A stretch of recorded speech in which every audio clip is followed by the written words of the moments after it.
ஐயா வணக்கம். கள்ளக்குறிச்சி சட்டமன்ற தொகுதியில் யாருக்கு வெற்றி வாய்ப்பு இருக்கு? உங்களுக்கு கருத்து கணிப்பு கொஞ்சம் சொல்லுங்க.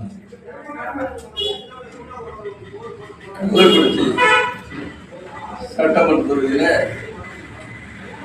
தற்போது வேட்பாளராக 4 பேர்கள் போட்டியிடுகிறார்கள். கள்ளக்குறிச்சி சட்டமன்ற தொகுதியினுடைய மக்கள் தொகை 2,75,000க்கு மேல் உள்ளது.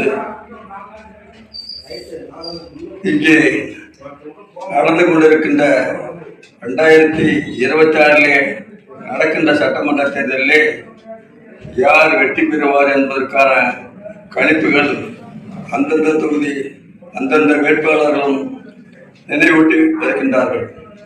இந்த சூழ்நிலையிலே தற்பொழுது விடுதலை சிறுத்தை கட்சியின் சார்பாக பானை சின்னத்திலே மாலதி என்கின்ற பெண்மணி வேட்பாளராக நிற்கின்றார்.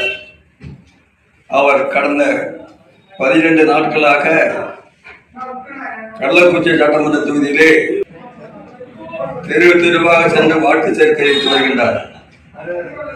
சட்டமன்றத்திற்கு போட்டியிடும் மாலதியுடன் கூட்டணி கட்சி தொண்டர்கள் பெருவாரியாக கலந்து கொண்டு வீடு வீடாக சென்று வேட்பாளரை சந்தித்து பானை சின்னத்திற்கு வாக்களிக்கும்படி வற்புறுத்தி ஓட்டு கேட்டு வருகின்றார்கள். இந்த சூழ்நிலையிலே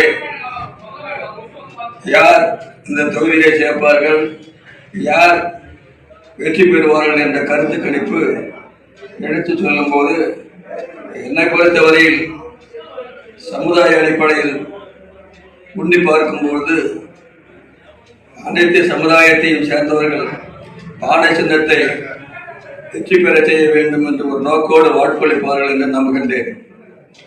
அதனால் தொண்டர்கள் வற்புறுத்தின் பேரிலும் அந்தந்த கட்சிகளின் வற்புறுத்தின் பேரிலும் தற்போது கள்ளக்குறிச்சி மாவட்டத்திலே மாலதி ஜெயிப்பதற்கு பானை சின்னத்திலே போட்டியிடும் மாலதி ஜெயிப்பதற்கு வாய்ப்பு உள்ளது என்பதை தங்களுக்கு அன்புடன் செய்து கொண்டு நடக்க இருக்கின்ற 23ஆம் தேதி தேர்தலிலே பானை சின்னத்திற்கு கள்ளக்குறிச்சி மாவட்டத்தைச் சேர்ந்த அனைத்து குடிமக்களும் பாரபட்சம் இல்லாமல், ஜாதி வேக்கம் இல்லாமல், போராமை இல்லாமல் பானை சின்னத்திற்கு வாக்களித்து வெற்றி பெற செய்யும்படி அன்போடு கேட்டுக்கொள்கிறேன். வணக்கம்.